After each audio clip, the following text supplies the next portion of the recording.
এই হচ্ছে সেই প্রাসাদোপম বাড়ি, আপনারা দেখতে পাচ্ছেন যে বাড়ির সামনে থেকে হামলা চালানো হয়েছিল এবং আমাদের প্রতিনিধি রাজা যেটা দেখাচ্ছিলেন, 4টি গাড়িকে বাজেয়াপ্ত করা হয়েছে। এই গাড়ি থেকে কিন্তু প্রচুর পরিমাণে অস্ত্র উদ্ধার করেছে পুলিশ। একাধিক ধারায় মামলা রুজু করে তদন্ত শুরু করেছে পুলিশ।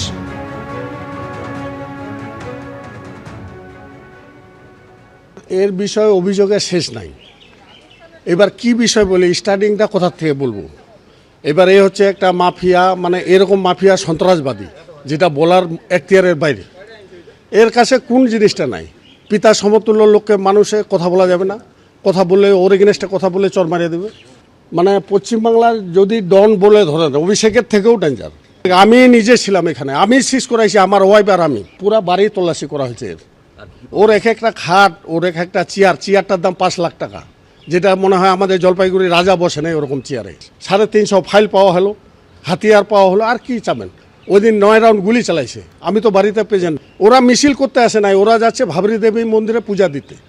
তো ওদের কি অপরাধ আছে? ওরা জিতেছে, তখন গুলি চালায়, কাটাকাটি করে 5 জন অসুস্থ হয়ে হসপিটালে অ্যাডমিট। কালকে প্রথমে তখন কটা বাজে 12টা 12:30 দিকে হয় কেন্দ্র বাহিনী আসছিল, পুলিশও আসছিল। আইসে কৃষ্ণ বাড়িতে মানে তল্লাশি চালাইছিল। তল্লাশি চালানোর পর ওর গাড়ি থেকে ওর চারটা গাড়ি থেকে, চারটা কি বেশি ছিল, 6-7টা গাড়ি ছিল।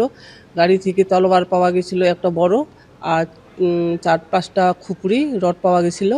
পুলিশ এগুলো উদ্ধার করার পর তারপরে ওর বেডরুমে যায়। বেডরুমে গিয়ে হয়তো 300-400টার মতো ফাইল নিয়ে গেছিলো।